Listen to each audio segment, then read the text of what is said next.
Programa Diálogo, com Edmo Bernardes. Apoio. Associação Comercial e Industrial de Ribeirão Preto. Valorize o perto. Valorize o próximo. Valorap. BPO. Auditoria, Consultoria e Tecnologia. Muscake. Conheça o Pinot by Muscake. Irajá Materiais para Construção. 2 lojas em Ribeirão. Sicredi. Gente que coopera, cresce.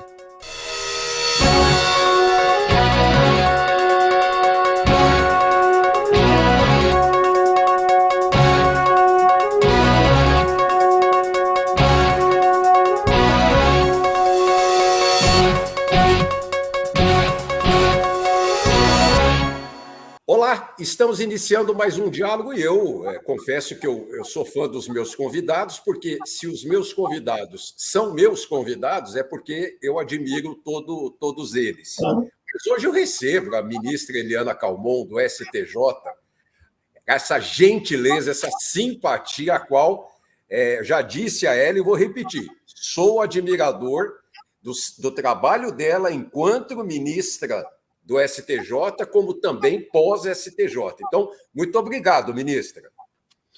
Eu é que agradeço essa oportunidade de estar conversando com você e para os nossos ouvintes e demais presentes nesta entrevista. Bom, ministra, eu quero fazer uma pergunta para a senhora, e só a senhora pode me esclarecer isso, mas ninguém pode me esclarecer. Eu sou mané, ministra?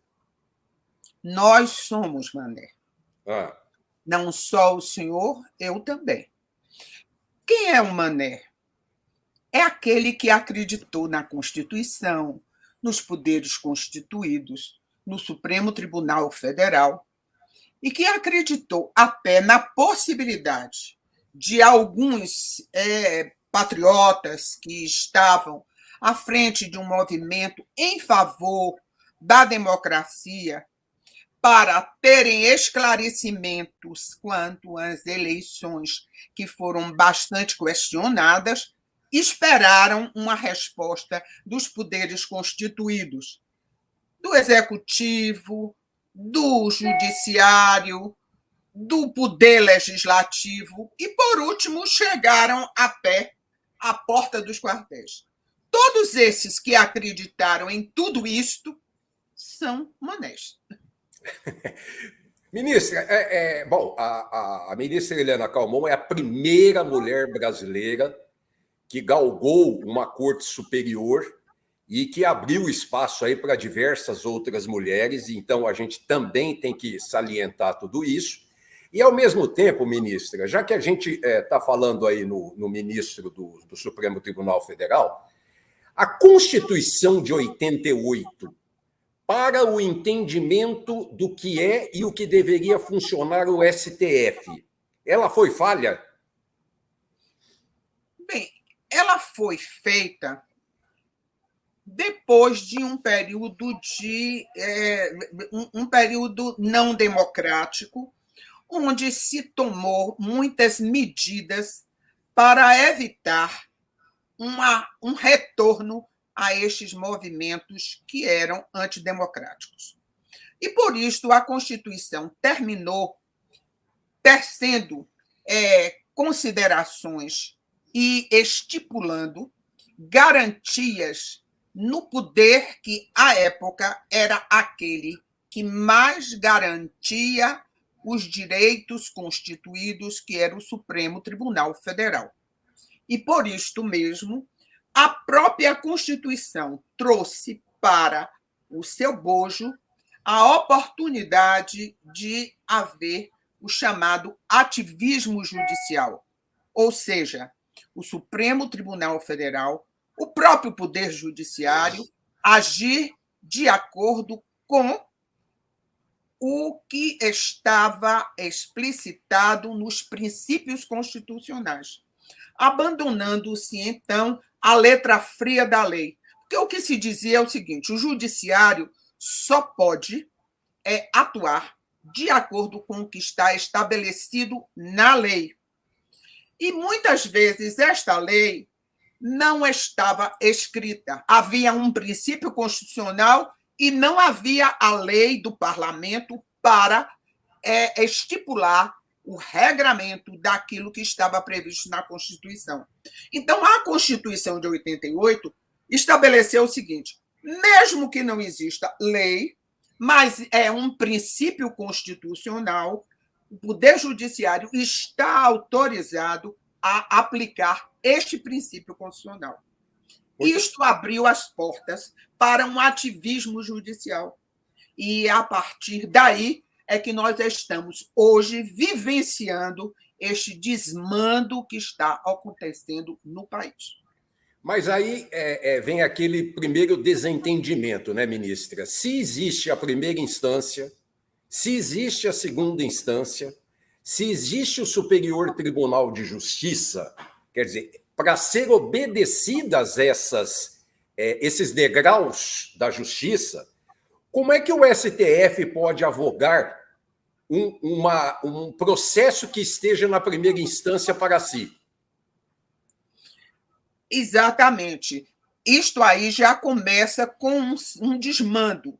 Mas o que está sendo posto por eles é que a interpretação principiológica da Constituição autoriza ao Supremo Tribunal Federal fazer isto. Só ele, Supremo Tribunal Federal, fazer uma interpretação principiológica, e se por um acaso um dos princípios inseridos na Constituição estiver delineado como atingido, eles podem avocar este processo.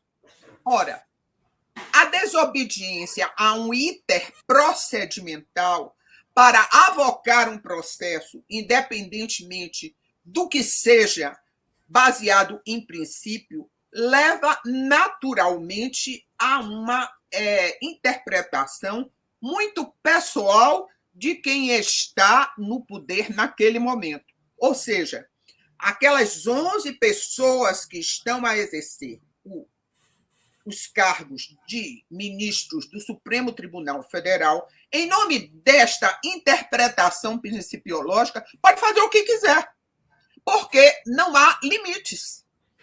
E toda a interpretação jurídica, ela tem de seguir limites, porque existem limites para a atuação de todo e qualquer poder, seja ele judiciário, legislativo ou executivo, e também existem as normas de procedimento, sem as quais nós teremos um poder sem controle, um poder que não tem limites. E isso, dentro de uma democracia, não pode existir. Aliás, nós não temos nenhum exemplo histórico de democracia em que os poderes não estivessem limitados. Aí já veio outra dúvida e outra controvérsia, então. Se naquela Constituição de 88 estabeleceu-se o papel do Ministério Público, como que o Supremo Tribunal Federal pode exercer os dois papéis de Ministério Público, de investigação, de condenação e também o papel de qualquer recurso nesses casos aí que estão acontecendo, fake news, 8 de janeiro, etc. e tal? Bem, essa já é a interpretação dada pelo Supremo Tribunal Federal dentro da atualidade, em que, em nome dos princípios de defesa à Constituição e aos atos,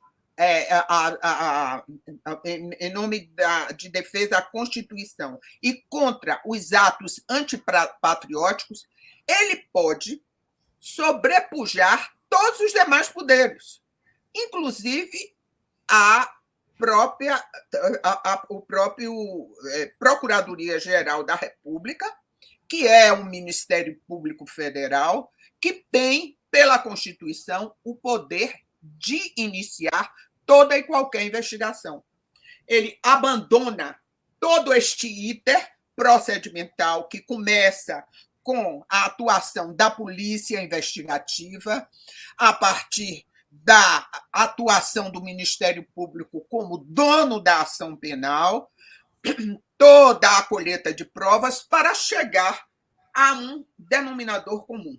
Então, em nome deste ativismo, ele dá um salto, o Supremo Tribunal Federal dá um salto e começa a interpretar a necessidade de uma velocidade maior nas apurações, porque isso, inclusive, foi dito até pela ministra Carmen Lúcia, diante das necessidades, e é necessário que nós tenhamos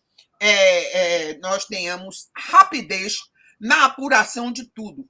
E, nesta rapidez, eles se fazem de investigadores, também de órgão de dono da ação penal e julgadores também, ficando com todo o arcabouço de procedimentos para eles próprios decidirem, investigarem e decidirem. Quer dizer, quem era para seguir a Constituição acaba arrumando alternativas e que vão dando voltinhas para não seguir. Exatamente. A Constituição hoje existe para os cidadãos brasileiros, não existem para os poderes constituídos, entendendo-se que a supremacia desses poderes constituídos está hoje no Supremo Tribunal Federal. É isso que nós estamos vivenciando hoje, né? Inclusive, todas as investigações elas têm um limite temporal para haver essa investigação. Hoje nós não temos isso. Nós temos, por exemplo, 2 grandes inquéritos que estão em processamento no Supremo Tribunal Federal, que é o inquérito da fake news e o inquérito de combate aos atos antidemocráticos, que eles vão se renovando e não existe absolutamente tempo para serem concluída essa investigação. Isso é realmente muito temerário. Não se obedece nem a rito, nem a cronologia, não se obedece a nada. É o que eu chamo, até estava, no momento, escrevendo até um artigo, o que eu chamo de direito consuetudinário, ou seja, criou-se um rito especial para as investigações de processos políticos ligados a justamente fake news e aos atos chamados antidemocráticos. Eu vou chamar um intervalo rapidinho e daqui a pouquinho nós estamos de volta, que eu quero continuar por aí. Até já, pessoal.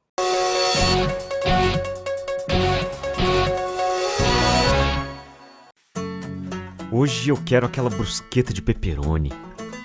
Eu não vejo a hora de provar o confit de pato. Ou será que peço o risoto de carne seca, hein?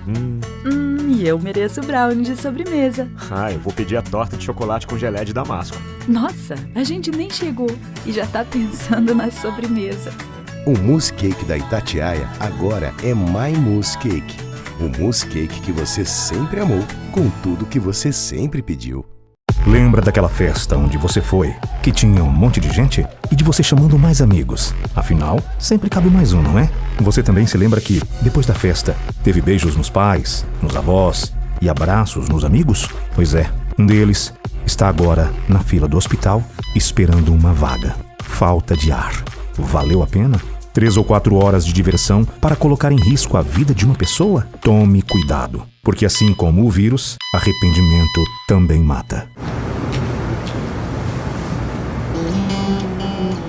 Em vez de ficar sonhando com dinheiro, pense em mim, poupe em mim, guarde din-din, meu amigo parceiro. Vamos pegar o primeiro milhão, com destino à felicidade. A felicidade é poupar no Sicredi. Poupança premiada Sicredi. Economize todo mês e concorra a milhões em prêmios com destino à felicidade.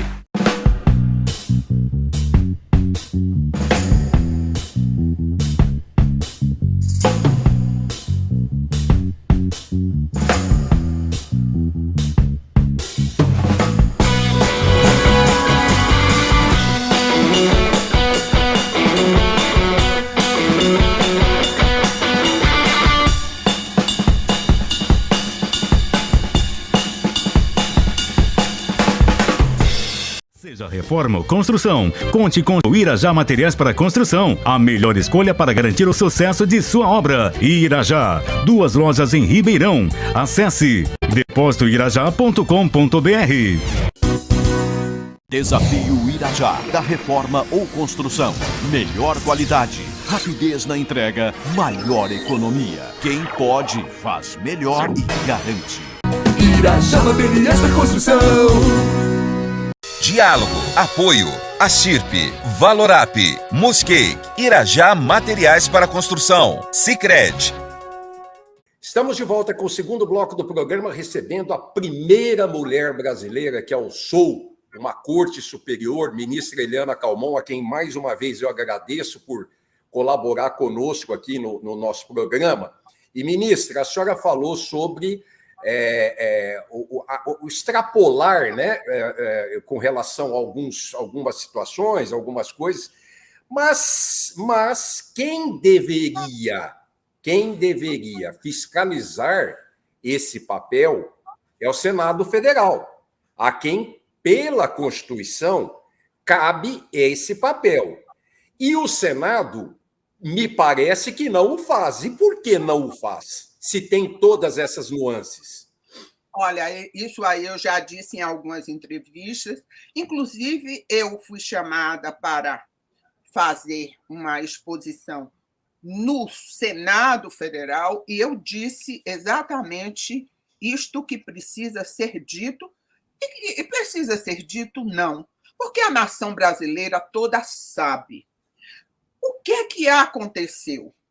Os desmandos políticos levaram a um grande número de inquéritos de membros do Senado Federal ao Supremo Tribunal Federal. E o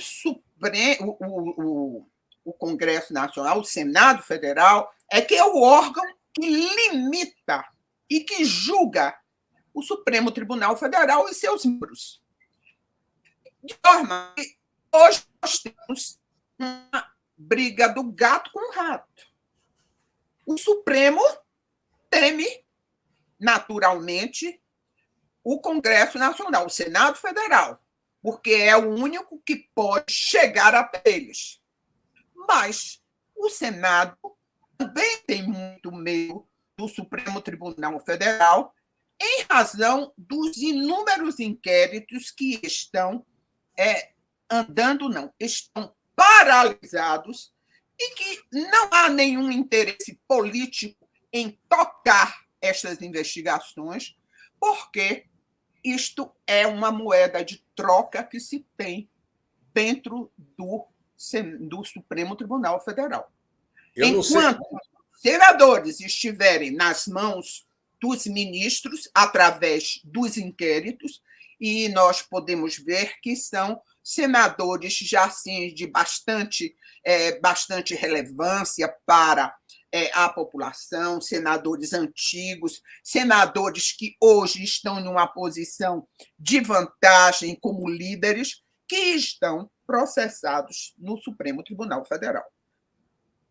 Bom, ministro, na Constituição ficou muito claro, mas muito claro, e eu não sou nenhum entendido, né, de legislação, muito pelo contrário, mas ficou muito claro a liberdade de expressão. E aí sim, como imprensa, o papel é muito bem dirigido isso para a imprensa, porque é um pilar democrático a informação chegar até o povo, né? Mas me parece que hoje a gente não tem mais direito de criticar, principalmente o Supremo Tribunal Federal. Isto é um outro problema muito sério e que faz com que a nação toda se cale diante deste estado de coisas. É o que nós esperávamos ver e vimos, inclusive, até quando houve a Revolução de 64, quando os militares tomaram o poder, instituições como a Ordem dos Advogados, o Instituto dos Advogados, né? E outras instituições, diversas associações de defesa de interesses e direitos da cidadania, com manifestações, com artigos, etc. O que é que houve agora? Por que a nação está tão calada? A nação está calada, no meu entendimento, é lógico, né? Não, eu não sou a dona da verdade, é o meu entendimento como cidadã brasileira e como magistrada que fui, conhecendo um pouco do direito. O que é que eu entendo? 2 fatos de importância fundamental. O primeiro fato que levou exatamente a essa situação é porque nós estávamos em uma confusão muito grande sob o ponto de vista político, com medo de um candidato que era favorito da população para ser reeleito presidente da República, e que todos diziam, e que alguns, inclusive, entendiam, que estava no caminho da ditadura. E, com medo desta ditadura, muitas pessoas, muitos articulistas, e a classe jurídica e a classe intelectual do país se colocou contra aquela reeleição. Mas, por outro lado, nós tínhamos uma eleição que estava estabelecida com um outro lado, que era justamente do ex-presidente Lula, que se mostrava como o único capaz de derrotar este candidato que, para a nação, significava ditadura. Então, toda essa classe, com receio de nós repetirmos o que houve em 64, correu para os braços de quem? De uma pessoa que já não tinha condições classificatórias para participar de uma eleição. E eu aqui falo sem ideologia, sem rancor, sem nenhum problema. Como jurista que sou, como cidadã que assistiu a todo o desenrolar do governo do PT, eu não poderia, com medo da ditadura e sem acreditar que era possível a minha nação se colocar contra a ditadura, fazer com que um ex-condenado estivesse na presidência da República. Esta foi a minha posição. E a nação e toda a imprensa começou a ter esta atuação, e aí vem o grande problema, que é a questão econômica da imprensa. A imprensa, com dificuldades, não poderia vencer a grande dificuldade financeira que estava ocorrendo, e aí parte para estar nos braços do poder que estava, no momento, aparecendo como aquele que ganharia as eleições e faria a redenção da imprensa, que foi justamente se alocar ao que estava sendo posto pela Justiça Eleitoral, francamente favorável ao ex-presidente Lula na ocasião. De forma que esta opção que foi feita pela imprensa foi uma opção, primeiro, foi uma opção ideológica, segundo, uma opção econômica, porque a imprensa estava com grandes dificuldades, com um valor muito alto em relação às dívidas para com o Estado, e estava com receio de um governo que não fosse democrático. E aí nós caímos em uma grande cilada, que foi uma ditadura do Poder Judiciário. Ministra, só para encerrar, uma última pergunta. A pergunta é: o crime compensa? E por que eu estou fazendo essa pergunta para a senhora? Depois de Mensalão, Petrolão e Lava Jato, os resultados podem me fazer pensar que o crime compensa? No Brasil está compensando, né? Nós temos, fora do Brasil, nós temos um exemplo que também compensou, e que foi um exemplo muito próximo a nós, que foi o exemplo da Itália, né? Nós temos uma similitude muito grande com o que aconteceu na Itália, quando a cidadania italiana tentou tirar do poder a máfia. E parecia até conseguir. E nós seguimos este mesmo caminho. E estamos tendo todo o desenrolar que houve na Itália, que foi exatamente isto. Inclusive, até nós pensamos assim, na Itália foi diferente porque quem tirou os procuradores e o juiz Falcone, etc., foi o legislativo, mas mais apurada a investigação do que houve na Itália, nós chegamos à conclusão que o Supremo Poder Judiciário da Itália também foi responsável por tirar da linha da defesa de combate à corrupção os investigadores. De forma que hoje nós estamos repetindo a história italiana.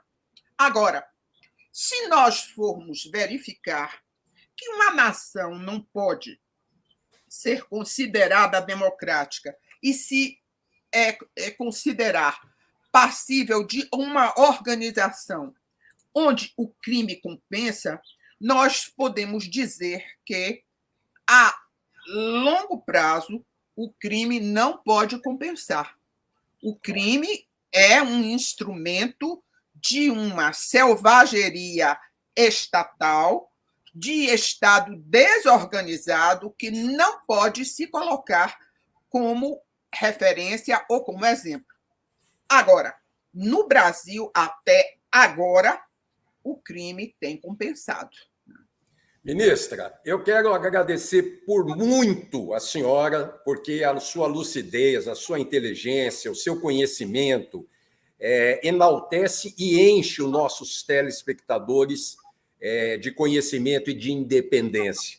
Parabéns à senhora pela sua atuação profissional e desejo à senhora o maior sucesso e maior saúde que a vida possa lhe trazer. Muito obrigado. Tá, eu que agradeço a oportunidade de falar, dizer o que eu penso, dizer que eu não sou a dona da verdade, mas eu sou uma observadora política e sou também alguém que tem um histórico de combate à corrupção e mantenho esta fidelidade aos meus princípios. Muito obrigado pela oportunidade. Pessoal, semana que vem a gente está de volta. Até lá!